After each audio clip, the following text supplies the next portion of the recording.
السلام علیکم ورحمۃ اللہ وبرکاتہ۔ ایک مسئلہ بار بار آتا ہے کہ اگر ایک لڑکا اور لڑکی نے جا کے کورٹ میرج کر لیا ہے، اسلامی طریقے کے مطابق نکاح نہیں کیا ہے، بس برائے نام جا کے ایسے نکاح کر لیا ہے، لیکن اسلام کے جو بھی طریقے ہیں سب کو فالو نہیں کیا ہے، اور بعد میں یہ جو میاں بیوی بن گئے ہیں کورٹ سے، بعد میں ان کو خیال آتا ہے، شرمندگی ہوتی ہے، احساس ہوتا ہے کہ اب ہم اس پورے مکمل اسلامی طریقے پہ شادی کرنا چاہتے ہیں تو کیا کریں؟ تو کیا وہ جو نکاح ہوا ہے اسی پر باقی رکھا جا سکتا ہے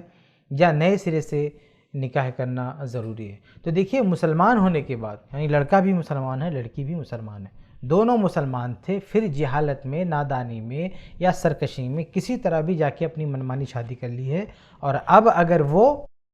سدھر رہے ہیں یا اپنی اصلاح کرنا چاہتے ہیں تو ان کو یہ شادی رینیو کرنا ضروری ہے، پھر سے نئے سرے سے نکاح کرنا ضروری ہے۔ وہ نکاح نہیں چلے گا کیونکہ وہ باطل ہے، اس میں ولی بھی نہیں ہوتا۔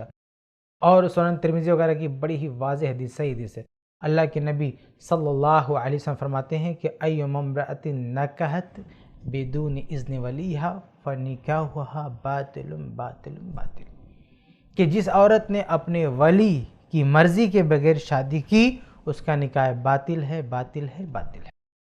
اور ایک عورت کا ولی کون ہوتا ہے؟ اس کا باپ ہوتا ہے، باپ نہیں تو اس کا بھائی ہے، بہرحال ایک لمبی فہرست ہے، لیکن پہلے درجے پہ اس کا باپ ہوتا ہے، باپ نہیں اس کا بھائی ہے۔ تو اپنے باپ کی مرضی کے خلاف جا کے شادی کر لیا، وہ روکتا رہا، نہیں مانی، اور جا کے منمانی کر کے شادی کر لیا، بعد میں پچھتاوا ہوا اور وہ باپ کے پاس آئی، اور باپ بھی بعد میں تیار ہو گیا کہ چلو بچوں کی شادی کرا دیتے ہیں، تو باپ کا بعد میں تیار ہو جانا اس نکاح کو صحیح نہیں کر دے گا، کیونکہ وہ نکاح باطل ہے۔ اللہ کے نبی صلی اللہ علیہ وسلم نے اس نکاح کو باطل کہا ہے۔ اب بعد میں ولی کی رضامندی اس بطلان کو صحت میں نہیں بدل سکتی، اس کو پھر سے شادی کرنا پڑے گا۔ تو اگر لڑکی اور لڑکے نے جا کے کورٹ میرج کر لیا تو جان رکھیں وہ شادی نہیں ہے۔ اس طریقے پر ایک ساتھ رہنا اسلامی شریعت کے مطابق جائز نہیں ہے، حتیٰ کہ بعد میں باپ، لڑکی کا باپ راضی ہو جائے تو بھی ساتھ میں نہیں رہ سکتے جب تک کہ نئے سرے سے اسلامی اصول، اسلامی تقاضوں کے مطابق